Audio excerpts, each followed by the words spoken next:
खुलुमबाय नोंथांमोननिसिम आं गोदान मोनसे भिडिअ लानानै फैबावबाय अन्नानै भिडिअखौ जोबजासिम नाय। चाइनिज आर्मिफोरा इन्डियान आर्मिफोरखौ गावसोरखौ फायारिं खालामदों आरो एलएसीखौ क्रस खालामदों होननानै दाय हमखांनायनि उनाव इन्डियानि आर्मिया बिसोरनि दाय हमनायनि सायाव क्लियारिफाइ खालामदों। समबारनि मोनायाव सानजा लादाखआव चाइनिज आर्मिनि 50 ट्रुप्सफोरा माखासे अस्त्र जेरै गन गोफार बुस्थु लानानै इन्डियानि साइडआव हाबफैनो नागिरदोंमोन। इन्डियान आर्मिया मिथिनानै जोंनि ट्रुप्सफोरखौ सांग्रां खालामनो थाखायसो 10 to 15 राउन्ड्स बाराव गुलि गावगारनो गोनां जादों। उनाव इन्डियान आर्मिफोरा चाइनिजनि आर्मिखौ एलएसीनिफ्राय थिनहरफिननोबो हादों। चाइनिज आर्मिनि इन्डियाखौ बिदि दाय होनाया गासैबो नंखाय होननानै इन्डियान आर्मिया बुंदों। जम्मू एन्ड काश्मीरनि साम्बा डिस्ट्रिक्टआव सासे देहायाव गोनां हिन्जावा COVID-19 टेस्ट रिपर्ट गैयैनि थाखाय गभर्नमेन्ट हस्पिटालाव एडमिट होजायाखै, जायनि थाखाय बियो हस्पिटालनि बाहेरायावनो गथ'खौ जोनोम होनो गोनां जादों। उनाव मिडिया फैनायावसो हस्पिटालनि स्टाफफोरा बिमा आरो गथ' गोरलैखौ हस्पिटालसिम लानानै थांदों। बाक्सायाव सासे सिखारि हमजाबावबाय। बिनि मुङा बर', बिनिफ्राय गंथाम मैदेरनि हाथाइ आरो मैनि गं मोननाय जादों। PUBG गेलेग्राफोरनि थाखाय मोजां खबर जानो हागौ। इन्डियायाव PUBG फैफिननो हागौ। PUBGखौ इन्डियायाव चाइनिज कम्पानि टेन्सनआ सालायदोंमोनब्लाबो मेइन कम्पानिया साउथ करियानिसो। दा साउथ करियानि PUBG कर्परेसनआ इन्डियायाव PUBGखौ लाबोफिननो थाखाय चाइनिज कम्पानि टेन्सनखौ बोखारनानै गावसोरनो सालायसिगोन होननानै बुंदों आरो इन्डियानि मार्केटआव थाबैनो लाबोनो थाखाय इन्डियानि गभर्नमेन्टजों रायज्लायगोन होननानै बुंदों। मध्य प्रदेशनि इन्दराव सासे 11 बोसोरनि हौवासा गथ'आ सासे 10 बोसोरनि हिन्जावसा गथ'खौ बुथारदों। पुलिसनि मथेबा गथ' सानैया मबाइलाव खेला गेलेनायाव हौवासा गथ'आ हिन्जावसा गथ'जों जेनदोंमोन आरो बेनि अनगायैबो साननैसो सिगां हिन्जावसा गथ'आ हौवासा गथ'नि गेलेग्रा फुथुलाखौ बुदोंमोन। बिनि रागाजोंनो हौवासा गथ'आ हिन्जावसा गथ'खौ अन्थाइजों खर'आव बुदोंमोन होननानै गथ'आ खोन्थानानै लादों। CCTVनि फुटेज आरो दस्रा गथ'फोरनि स्टेटमेन्टखौबो लानानै दा गथ'खौ हमनाय जाबाय आरो गथ'आ 18 बोसोरनिख्रुइ उन्दैसिन, बेनिखायनो जेलाव हरालासिनो दा गथ'खौ चाइल्ड कारेक्शनेल हमाव हरसिगोन होननानै पुलिसआ बुंदों।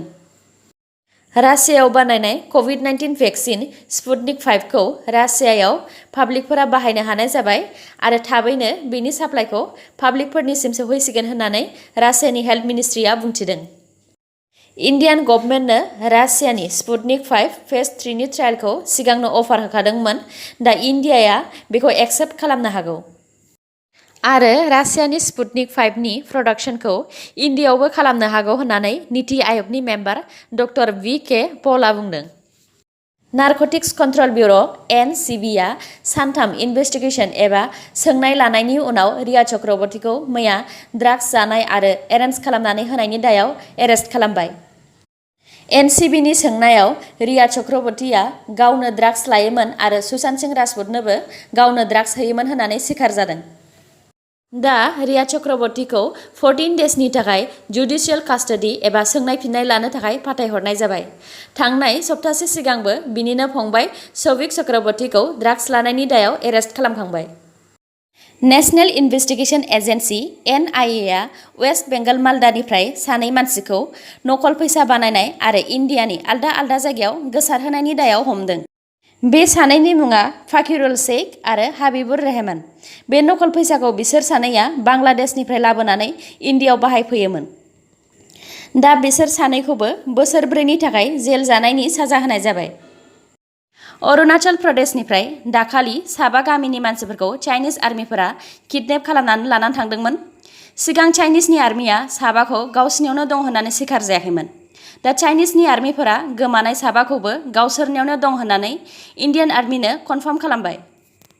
इउनियन मिनिस्टार किरेन रिजिजुआ गोमानाय 7खौ थाबैनो माखासे प्रसेसनि गेजेरजों इन्डियासिम लाबोफिनगोन होननानै बुंथिदों। आसामनि finance minister doctor Hemanta Biswa शर्माया डिब्रुगड़ नामरुपनि ब्रह्मपुत्र भेलि फार्टिलाइजार कर्परेसन लिमिटेडनि डेभेलपमेन्टनि थाखाय सेन्टारआ 100 crores रां होबाय होननानै एनाउन्स खालामदों। नागालेन्डनि डिमापुराव मैया मोनसे भाङा-सिङा गडाउनआव ग्रेनेड बेफ्रुदों। जाथायाव सानै मानसि थैदों, बिफा आरो फिसाज्ला। बिसोर सानैबो गडाउनआवनो खामानि मावोमोन। सानै थैनायनि अनगायैबो गोबाङानो गाज्रियै दुखु मोनदों। बे जाथाया बोरै जानो मोनखो बिनि जेबो खबर मोनथ'नाय जायाखै।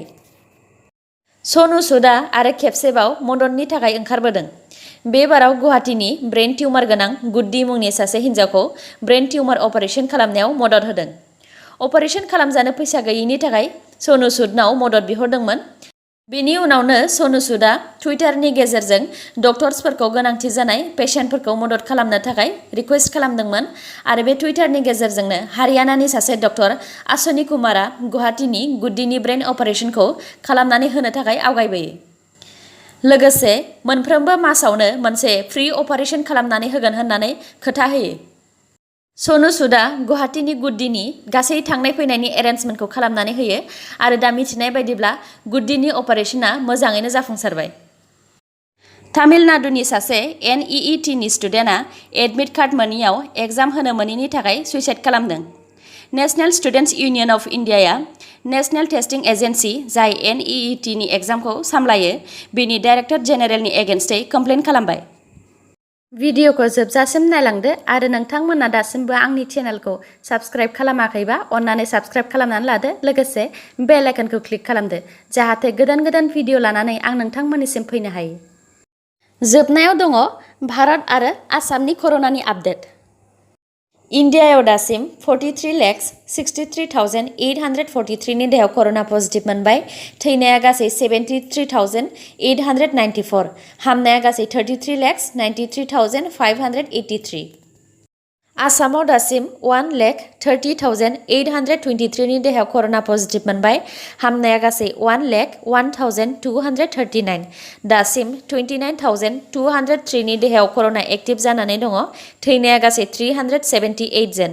मैया आसामाव कर'नाजों गासै 8 जन थैदों। दिनैनि निउसआ एसेनोसै। गाबोन आरो गोदान निउसजों लोगो मोनफिनबावगोन। नोंथांमोना दासिमबो आंनि चेनेलखौ साबस्क्राइब खालामनानै लायाखैबा अन्नानै साबस्क्राइब खालामनानै लादो आरो लाइक, कमेन्ट आरो शेयार खालामनो दाबाव। गोजोन्थों।